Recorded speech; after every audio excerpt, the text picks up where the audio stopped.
The worst day of my life started with a station-wide announcement declaring me a certified human intimacy instructor.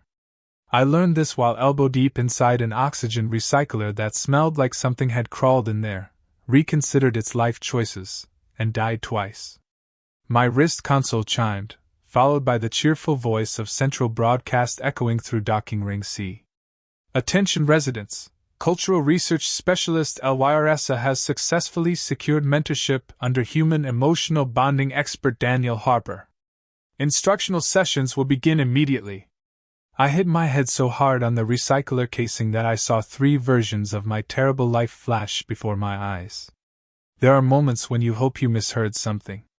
This was not one of those moments. Across the maintenance bay, Jax, the 6-armed cargo loader, slowly rotated all 4 of his visible eyes toward me. "You are an expert?" he asked. "No," I said quickly, scrambling out from under the machine. "Absolutely not. Not even remotely. I once got ghosted by someone who technically never existed outside a dating app glitch." Jax considered that. "Your species is mysterious." Before I could correct him, my console chimed again. Incoming message. Priority gold. From LYRSA. Subject gratitude. Message: Instructor Harper, I look forward to achieving emotional bravery under your guidance. I have informed the station of your qualifications so others may benefit. I stared at the screen. She informed the station. The entire station. 37 species. 12,000 residents. My qualifications, for the record, included 1 awkward prom, 2 catastrophic first dates, and a 3-year relationship that ended when she told me I was emotionally shaped like unsalted crackers. "Maybe it's a mistake," I muttered. That hope lasted exactly 11 seconds. The maintenance bay doors parted with a whisper, and in she walked. If you've never seen a Varelian up close, imagine someone designed elegance in a lab and then added just enough alien detail to remind you she could probably outlive you by 3 centuries. LYRSA was tall, her posture perfect, her movements precise without being mechanical. Her skin carried a faint luminescent pattern that shifted like moonlight on water, and her silver eyes focused on you with unnerving intensity, as if you were a fascinating equation she intended to solve. She carried a tablet clutched to her chest. "Instructor Harper," she said, inclining her head. "Daniel," I croaked. "Please. Just Daniel. Preferably Daniel who is not an instructor." She blinked once, clearly filing that away as irrelevant. "I have studied the Human Intimacy Manual extensively," she continued.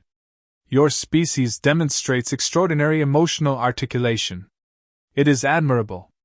"Oh no," I whispered. "The text explains that humans engage vulnerability without hesitation, communicate desires openly, and prioritize mutual emotional safety." I wanted the name of whoever wrote that manual so I could personally eject them out an airlock. "You told everyone I'm mentoring you?" I asked. "Yes. Transparency builds trust." Chapter 4. Chapter 4 is a lie. She tilted her head. "Fascinating. You are already correcting the manual." A passing pair of insected traders slowed, whispering to each other while glancing at me with what I can only describe as scandalized respect.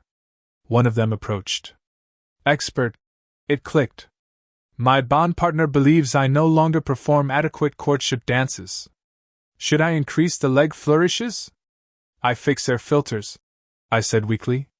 "Humility," the trader murmured to the other. "A classic human trait." They scuttled away before I could protest. "This is spiraling," I told LYRSA. She tapped her tablet. "Your distress appears genuine. The manual states emotional authenticity is foundational to intimacy." "Excellent demonstration." "I am not demonstrating. I am panicking." She studied me for a moment, eyes bright with curiosity rather than judgment. "It is acceptable," she said. "Courage is not the absence of fear but persistence despite it." I froze.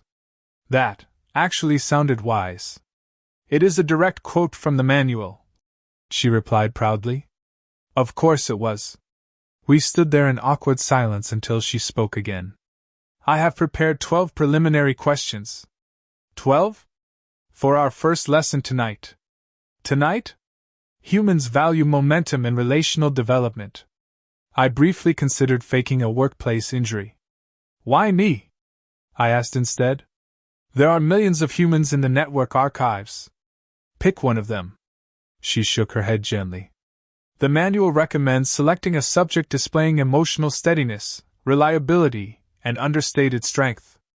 I glanced at the recycler grease on my shirt.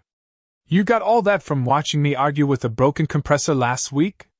You apologized to it after striking it with a wrench, she said. It was not the compressor's fault. Precisely, she replied, as if I'd proven something profound. Before I could respond, my console pinged again. Then again. And again. Requests flooded in. Couples seeking mediation regarding synchronized hibernation schedules. Security chief requests clarification on mixed signals. Florist offering complimentary bouquet for your next courtship ritual. Someone had already sent flowers. I need to leave the station, I muttered. You are highly valued here, Elwiresa said. This is not value. This is social extinction. She hesitated, then spoke more softly. My people are not practiced in emotional openness. We favor logic, restraint, efficiency. Her gaze drifted briefly to the viewport, where stars smeared across the dark. But humans feel deeply without shame. It is beautiful. I wish to understand that. The humor drained out of the moment, replaced by something unexpectedly sincere. You're pretty brave, I admitted. Announcing all this. I am terrified, she said calmly. That startled a laugh out of me. You don't look terrified. The manual notes that courage often appears indistinguishable from composure. I leaned against the bulkhead, studying her properly for the first time, not as a walking disaster generator, but as someone stepping far outside her comfort zone. You really believe humans have this figured out? I asked. No, she said. But you attempt connection even when uncertain. That is statistically remarkable. We watched a cargo shuttle drift past the viewport lights. Finally, she looked back at me. Lesson 1 begins at 1900 hours, she said. I have prepared inquiries regarding vulnerability, affection, and pair bond initiation rituals.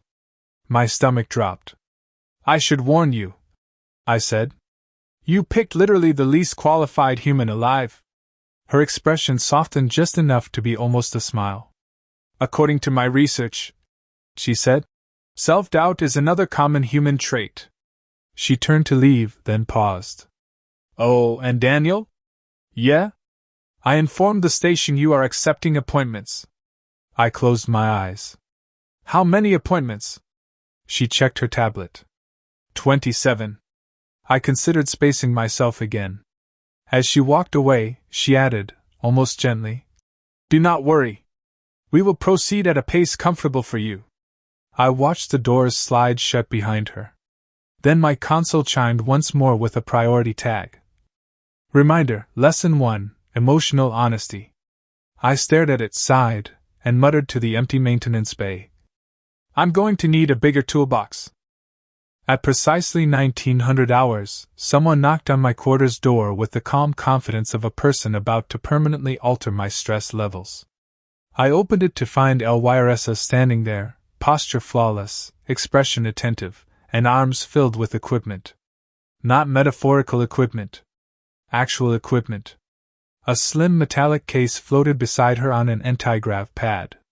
A tablet glowed softly in her hand, and what looked suspiciously like a biometric scanner hung from her belt. You brought medical devices? I asked. They are emotional diagnostic tools, she replied. That is worse. She stepped inside with quiet grace, immediately surveying the room as if it were a laboratory. My quarters were not laboratory ready. A half-folded laundry pile leaned dangerously off a chair, and an abandoned ration container sat on the counter like evidence in a trial about poor life decisions. Her eyes lingered on the container. The manual states humans often prepare elaborate meals during early intimacy exercises. That, I said, pointing, is dehydrated noodle brick number 4. She tapped her tablet. Noted. Instructor favors efficiency over ritual nourishment. Please stop taking notes about my shame. She set the floating case down and opened it. Inside were neatly arranged sensors. You're not attaching those to me. They monitor pulse fluctuations, dermal temperature, and micro-expressions. No. She paused, studying me. Resistance is also documented as a human courtship behavior. That is not what's happening. She considered this, then slowly closed the case. Very well. We will begin with verbal assessment. I exhaled in relief. She activated a recording function. Question 1. When did you last experience emotionally significant eye contact with a romantic candidate? I nearly inhaled my own tongue. I don't know. Last year? Unless you count the barista who spelled my name wrong while avoiding looking directly at me. She nodded thoughtfully. Deflection through humor. Common. I'm not deflecting. My life is just objectively funny in a tragic way. Tragedy and comedy frequently coexist in human bonding narratives, she said. Are you quoting the manual again? Yes. Chapter 2 is particularly compelling. She sat across from me, legs folded with elegant precision. Question 2. Describe your ideal partner. No one has ever asked me that with a recording device running. Authenticity improves data quality. I rubbed my face. I guess someone kind. Easy to talk to. Someone who doesn't expect perfection. She tilted her head slightly. You do not prioritize physical traits? I mean, attraction matters, I admitted, but it fades if the person is awful. She typed rapidly. Humans favor emotional compatibility over superficial metrics. Fascinating. Please stop making us sound enlightened. Half my species chooses partners based on who has the best streaming subscriptions. She ignored that. Question 3. When were you last emotionally vulnerable? I let out a long breath. My sister had a kid last cycle. First time I held my nephew, I cried. She looked up from the tablet, eyes bright. You wept in front of others? Yeah. Without shame? I mean, my brother-in-law recorded it and sends it to me whenever I act tough, but yeah. She smiled faintly. Your species demonstrates remarkable emotional elasticity. You're really committed to this humans are amazing theory. The evidence supports it. A chime sounded from my console. Then another. I glanced down. 3 new appointment requests. How are they still finding me? I groaned. Before I could mute notifications, another knock hit the door. I froze. You didn't schedule someone during our session, did you? I may have left the booking queue open, she admitted. The door slid apart before I could object. A towering reptilian security officer stepped in, looking deeply uncomfortable. Instructor, he rumbled. My mate says I project insufficient warmth. I blinked slowly. What does that even mean? He states affection is implied through continued cohabitation. Elwiresa offered helpfully. The officer nodded. Yes. I have not eaten her. This is considered devotion. I pressed my fingers to my temples. Okay, when she talks about her day, do you respond? I nod once. Try words, I suggested weakly. He considered this as if I'd proposed advanced physics. Words. Also maybe compliments. His crest lifted. Define compliment. Say something you appreciate about her. He straightened. She has never attempted to eat me either. We'll workshop that, I said. He left looking cautiously hopeful. I shut the door and leaned my forehead against it. I am wildly unqualified for this. Behind me, Elwiresa spoke gently. You listened. You identified the emotional need beneath his confusion. That is instruction. I guessed. Humans often succeed through adaptive intuition rather than certainty. I turned to face her. You give us way too much credit. She studied me quietly. May I attempt humor? That depends on how dangerous it is. Her expression remained perfectly serious. You appear to be experiencing what the manual calls panic spiral. Should I provide fried dough circles? I stared at her. Did you just make a joke?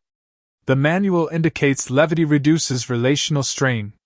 I laughed before I could stop myself. That was terrible. She looked pleased anyway. Another chime interrupted us. Then 3 more. What now? I groaned. She checked the queue. A pair of traders arguing about gift expectations, a poet seeking feedback on a confession speech, and someone asking if synchronized breathing is mandatory. I invented that this morning as a stalling tactic. It has already trended, she said. Of course it had. Later, desperate for fresh air, we walked the quieter observation corridor. Stars stretched endlessly beyond the transparent alloy, the station lights dimmed to a soft glow. For the first time since this disaster began, either of us spoke. Then she said quietly, "Is intimacy always this confusing?" "Only when it matters," I replied. She absorbed that. "My people bond through neuroharmonization," she said after a moment. "It is efficient. Predictable. But limited." "Limited how?" "We rarely surprise one another. We rarely risk misunderstanding." Her gaze shifted toward me. "There's little exhilaration in certainty." I leaned on the railing. "Trust me, humans misunderstand each other constantly." "Yes," she said softly. "And yet you continue trying." We watched a comet tail shimmer in the distance. After a while, she asked, "Are you uncomfortable with our lessons?" "Terrified," I admitted. "But not because of you." "Explain." "I don't want to mess this up," I said. "You believe all this stuff about humans being emotionally brave, and meanwhile I once avoided a woman for 3 weeks because I couldn't tell if she was flirting or just polite." She considered that. "Ambiguity is inherently stressful. You're telling me." She stepped closer to the viewport, the shifting light patterns along her skin reflecting the stars. "Despite your self-criticism," she said, "you continue showing up. That aligns with the manual's central thesis. Which is? Connection requires willingness more than expertise." I glanced at her. "And do you believe that?" She met my eyes, and for a second the bustling station felt very far away. "I believe," she said slowly, "that these lessons have become personally significant." Something in my chest tightened. Before I could respond, she added, almost shyly, "May I ask one unscheduled question?" "Sure." Her voice lowered just a fraction. "When humans sustain eye contact for longer than socially necessary, what does it indicate?" I realized we hadn't looked away. "Usually?" I said. "Interest." She didn't step back. "Good," she said quietly. "If there is a single universal truth about space stations, it is this: nothing spreads faster than gossip in a sealed environment." By the time Awiressa and I were summoned to host the seminar, half the station believed I had authored a groundbreaking philosophy on love, 3 species thought humans proposed marriage after sharing desserts, and someone had begun selling decorative pillows embroidered with one of my offhand comments. Honesty first. Snacks second. I never said it in that order. The auditorium lights glowed softly as residents filled the tiered seating. Scaled merchants, feathered navigators, gelatinous academics contained politely within mobility fields. A low murmur vibrated through the chamber, the kind usually reserved for historic announcements, or very entertaining disasters. "This is a mistake," I whispered. "It is an opportunity," Awiressa corrected calmly beside me. She looked completely at ease, luminous patterns along her skin steady and composed. Meanwhile, my pulse was doing percussion. "You didn't tell me it would be this many people." The interest exceeded projections. Define exceeded. We had to relocate twice. Perfect. I was going to emotionally humiliate myself in front of what looked like the entire known galaxy. She stepped forward as the lights dimmed slightly. "Welcome," she began, voice clear and melodic. "Today we explore the principles underlying human intimacy, an adaptive emotional framework characterized by vulnerability, resilience, and mutual growth. I leaned toward her. You make us sound like we evolved specifically for romance. Did you not? She murmured back. No. We evolved to survive bad weather and complain about it. A few nearby attendees chuckled anyway. Apparently even my muttering counted as wisdom now. She activated the display behind us. Lines of text appeared, quotes from the infamous manual. Humans express affection through verbal transparency. Humans embrace emotional risk. I raised a hand slightly. Quick clarification, I said. We attempt those things. Results may vary wildly. A four-armed student lifted all hands at once. Instructor, is it true humans maintain eye contact to signal pair bond intent? Sometimes, I said. Other times we're just zoning out thinking about food. Laughter rippled across the room. Elwiresa nodded thoughtfully. Context sensitivity. Noted. Another attendee stood, a crystalline being whose voice chimed like struck glass. What is the optimal number of romantic partners before selecting a permanent bond? I blinked. There is no optimal number. Some people meet one person. Others take longer. How long is acceptable? I thought about my track record. Longer than you'd think. More laughter. Great. I was accidentally charming. For a moment, the seminar flowed surprisingly well. Questions came rapidly, about jealousy, apologies, forgiveness, flirting. I answered as honestly as possible, emphasizing that humans weren't experts, we were improvisers. Then the inevitable happened.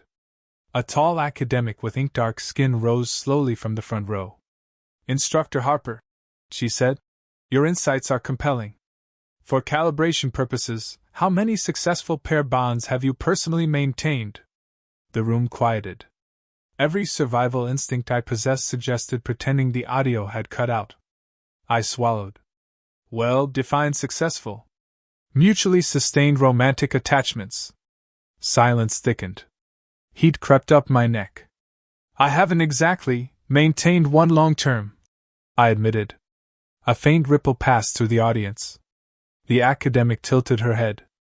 You speak with authority yet lack experiential validation? Someone behind her whispered, not quietly enough. The expert has never loved? A few murmurs followed. Something inside my chest shrank. I'd been bracing for this since the announcement first went out, but anticipation didn't soften the impact.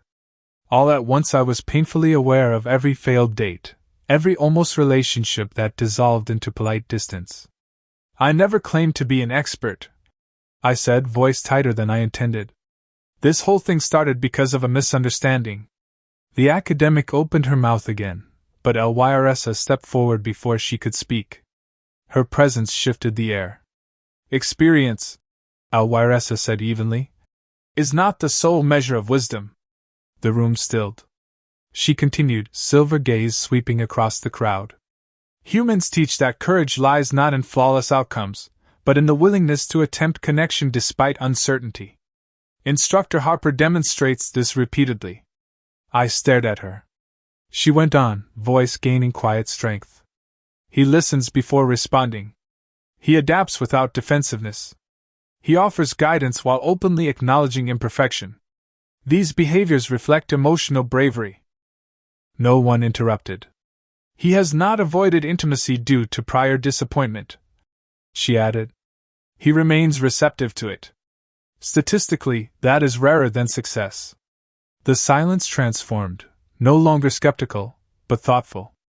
The academic inclined her head. A compelling reframing. My lungs remembered how to function. The seminar ended shortly after that. Attendees filed out, many offering respectful nods.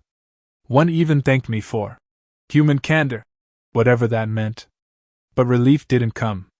My chest still felt hollow. I slipped into an empty corridor before the crowd fully dispersed. Footsteps approached moments later, quiet, unhurried. You fled, Elwiresa observed gently. I strategically retreated. She stopped beside me. You are distressed. No kidding. For a moment neither of us spoke. Station lights reflected faintly in the polished floor. I shouldn't be teaching anyone about relationships, I said finally. I'm the last person qualified. Your conclusion is emotionally driven rather than evidence-based. I huffed a humorless laugh. Evidence? I've been rejected enough times to build a museum. She regarded me steadily. Rejection indicates participation, not inadequacy. It indicates I'm very good at picking people who don't pick me back. The words came easier than expected once they started. I always feel ordinary, I admitted. Like I'm the safe choice, not the exciting one. People say they want honesty and kindness, but then they choose someone louder, brighter.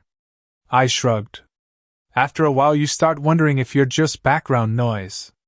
Elwiresa was quiet for several seconds. Then she said, "The manual was incorrect about many things." I glanced at her. "But it was accurate in one respect," she continued. "Humans try again after failure. That persistence is emotional bravery. You keep calling it bravery. Feels more like stubbornness. Those traits are frequently correlated." Despite myself, I smiled faintly. She stepped closer. "These lessons ceased being purely academic for me some time ago," she said. My pulse ticked up. "Meaning?" Her luminous patterns shifted, softening. "When I began this research, I sought to understand humanity," she said. "Now, I find myself wanting to understand you." The corridor suddenly felt very small. "You do?" I managed. "Yes." She held my gaze with that steady, unflinching focus.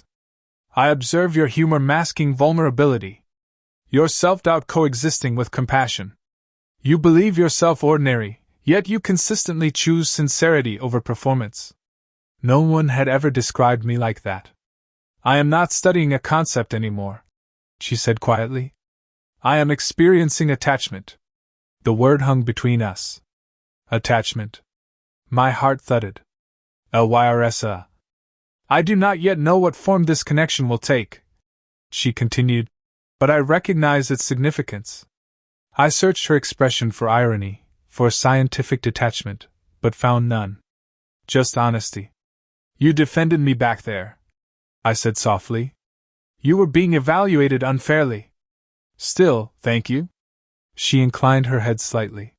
"Humans value mutual support. I am practicing." A laugh escaped me, shaky but real. "You're doing great."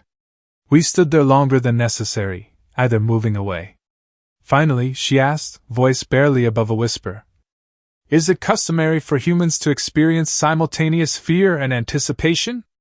"All the time," I said. "Usually means something important is happening." Her eyes warmed, if silver could warm. "Good," she said.